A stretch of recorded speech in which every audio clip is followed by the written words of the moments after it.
From the towering skyscrapers that pierce the clouds to the digital marketplaces that connect continents, capitalism has profoundly shaped our modern world.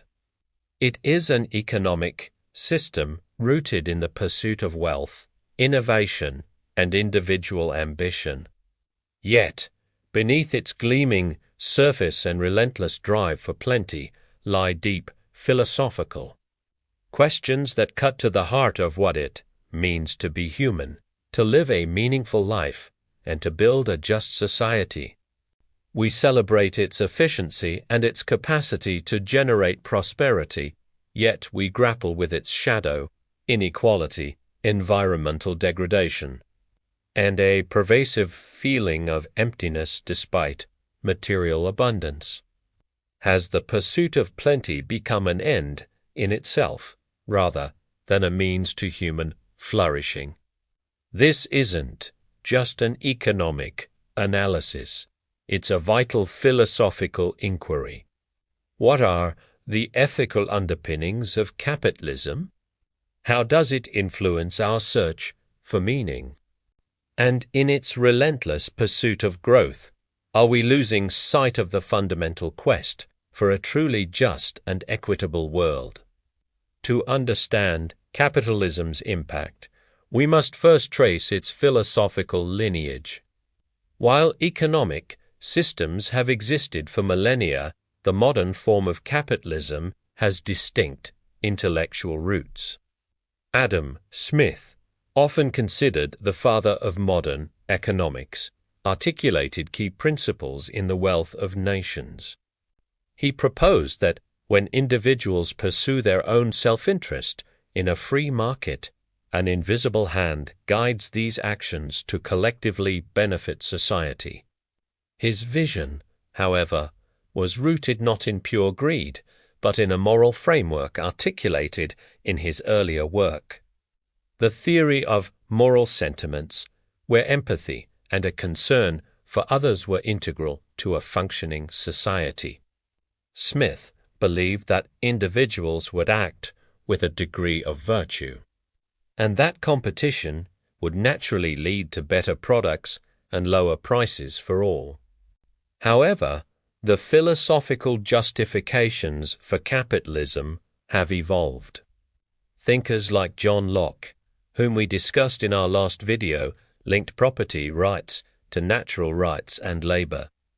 He argued that when an individual mixes their labor with renowned resources, they gain a right to that property. This provided a foundational argument for private ownership, a cornerstone of capitalism.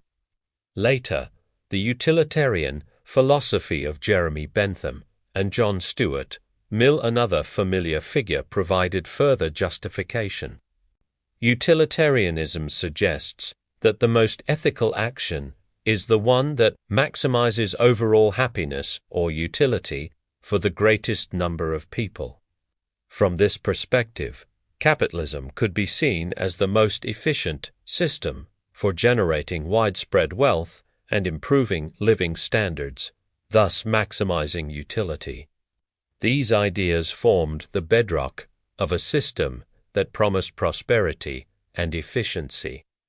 But did it deliver on its initial philosophical promise of virtue and widespread flourishing, or did it veer into unintended consequences?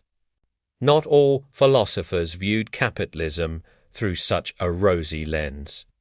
Some of its most incisive critiques come from those who questioned its impact on human nature and societal justice.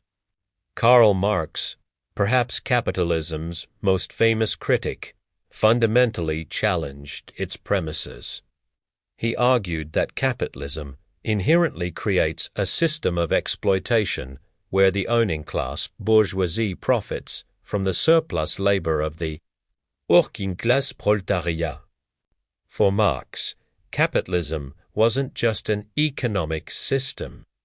It was a societal structure that alienated individuals from their labor, from the products they create, from their fellow humans, and ultimately from their Gattungswesensbeing.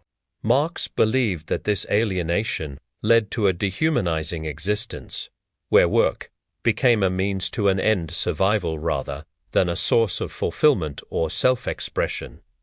The pursuit of plenty for the capitalists came at the expense of the well-being and dignity of the workers. This critique pushed the question of economic justice to the forefront. Is a system truly just if it creates immense wealth for some while impoverishing others? Later, thinkers like the Frankfurt School critical theorists, building on Marx, critiqued how capitalism permeated not just the economy but also culture and consciousness, turning everything into a commodity. This commodification of life, they argued, leads to a superficial existence, where genuine human needs are replaced by manufactured desires, and our search for meaning is channeled into consumption. These critiques force us to confront uncomfortable truths. Does capitalism, in its relentless drive for profit, inadvertently undermine the very human flourishing it claims to facilitate? Is the plenty it offers truly fulfilling, or does it leave us craving something more profound? This leads us directly to a crisis of meaning within capitalist societies. We are often told that success means accumulating wealth and possessions. We are bombarded with messages that promise happiness through consumption. Yet, as we discussed in The Anxious Mind, despite unprecedented material abundance, many people report feeling more anxious, more alienated, and less fulfilled. Philosophers throughout history have warned against equating material wealth with true happiness or meaning. Aristotle, for example, distinguished between mere pleasure hedonia and eudaimonia, human flourishing or a good life. For Aristotle, eudaimonia was achieved through virtuous activity, rational thought, and active engagement in one's community, not through passive consumption or endless accumulation of external goods. The Stoics, too, advocated for a detachment from external possessions, reminding us that true wealth lies in virtue and inner tranquility, not in material abundance. Seneca famously remarked that it is not the man who has too little, but the man who craves more. That is poor. In our capitalist age, the constant pressure to keep up with the Joneses, the fleeting satisfaction of a new purchase, and the cult of busyness as a status symbol often distract us from asking deeper questions about what truly gives our lives purpose. Are we working to live, or living to work and consume? When consumption becomes our primary mode of seeking fulfillment, we often find ourselves on a hedonic treadmill, constantly striving for the next thing, only to feel empty once we achieve it. The pursuit of plenty risks becoming a pursuit of never enough. Beyond individual meaning, capitalism also raises profound questions about social justice and fairness. If an economic system produces immense wealth but distributes it highly unevenly, can it truly be called just? Contemporary political philosophers have grappled with this. Jean Rawls, in his theory of justice, proposed a thought experiment, the veil of ignorance. Imagine designing society. Rules without knowing your own place within it, whether you be rich or poor, privileged or disadvantaged. Rawls argued that from behind this veil, rational individuals would choose principles that ensure basic liberties for all and arrange social and economic inequalities to benefit the least advantaged.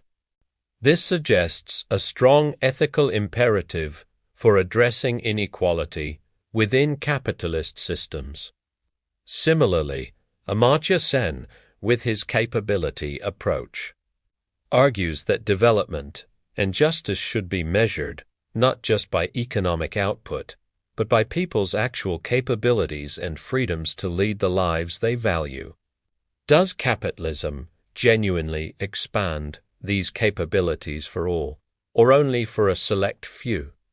The ethical challenges are numerous. Environmental impact.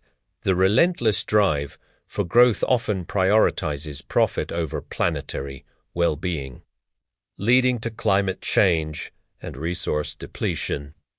Labor ethics. Are workers truly paid a living wage? Are supply chains free from exploitation? Automation and inequality as AI and automation grow. How do we ensure that the benefits of increased productivity are shared rather than concentrating wealth at the top? Access to essentials. Should essential services like healthcare, education, and housing be subject to market forces, or are they fundamental human rights?